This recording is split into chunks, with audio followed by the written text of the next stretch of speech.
Hi, welcome back to another training. This is still section one core beliefs. These are my personal experiences as this is the end of the core beliefs section. For this question, when did going against the grain cost me and when did it pay off big? These are a little bit harder to describe because there are many times where going against the grain does cost me, whether it's financially or personally.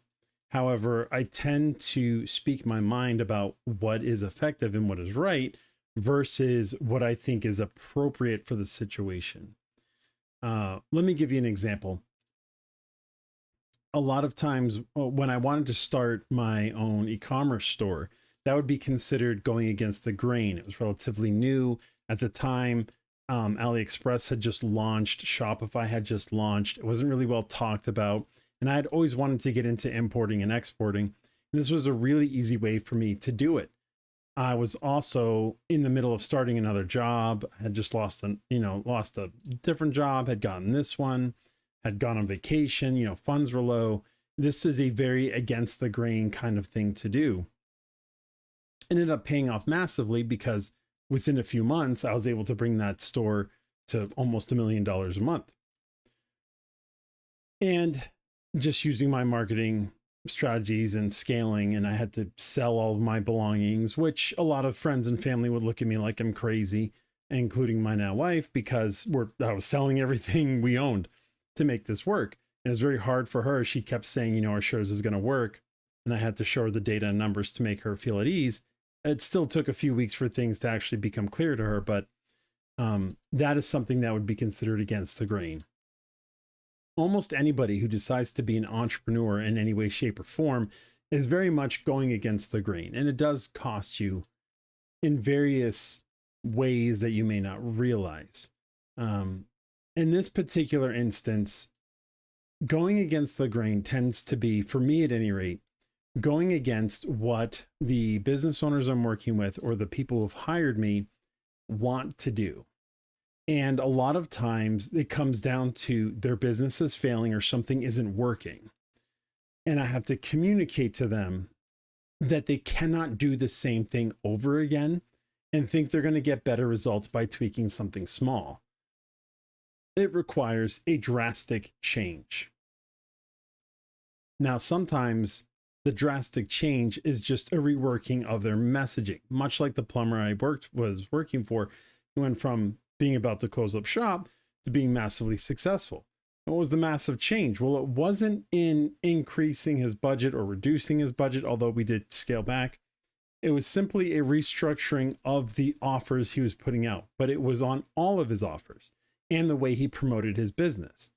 He was willing to listen because he had nothing left at that point. However, they're still resistant to it. And that was brought up by a few months later when he was in the clear. They decided to remove me from my position. That is something where it both paid off big for the business owner and it cost me because they ended up removing me because I wasn't doing things the way normal people would. There's a business owner I worked with in Australia who stopped working with an ad agency to work with me. And the ad agency, the way the laws work in Australia, I don't really understand, but they still had access to her account. And they were warning her that the ads that I was putting together weren't normal. I think the exact phrase was, "This isn't the way you do things." And her response to them was, "Yeah, that's why it's working." She was very much on my side, but it's very much the way that I promote doing marketing would be against the grain. There's almost no part of what I discuss that goes with the grain. And that has to do with the fact, if you look out there, how many marketing messages actually compel you to do something? Now, you might point and be like, well, there's a lot. And I would point out to you that your brain is filtering out 95% of the advertising you see because it's ineffective and it's shoving it to the side.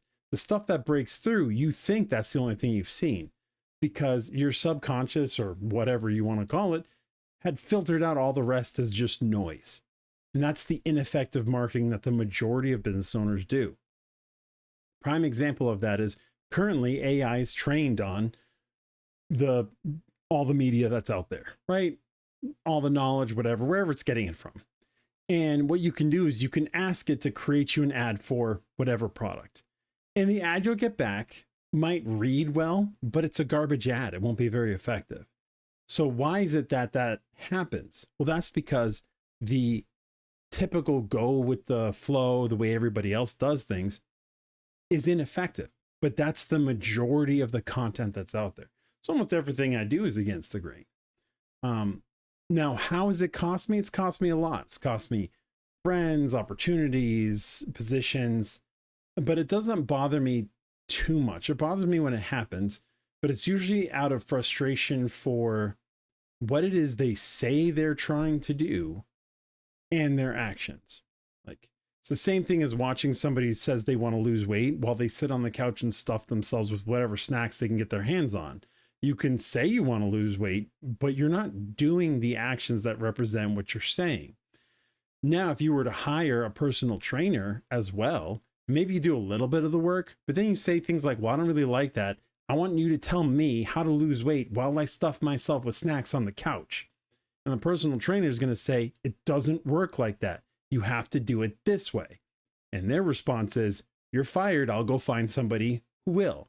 And the sad thing is, in this example, this fictitious example, there are plenty of business owners out there, or in this case, personal trainers, who will gladly take their money, make tiny adjustments, maybe lose a pound over the course of a month, and be like, look, see, you're making improvements. And okay, it might work, but you're not really getting what you want if what you say you want is the truth. And that tends to be another aspect of where I go against the grain. I call people out on their bullshit. Either you're being honest with me or you're not. I have had business owners where when I talked to them, I did a promotion or they wanted to do a promo, I should say. And I read the promo and I said, no, like this was an email blast and direct mail piece. I said, no, this is no good. Like, this is what you've been running. This isn't going to work. And they wanted me to tweak some things. And I said, no, you have to do this completely differently. After some back and forth, they agreed that we should get the data by trying my suggestion first.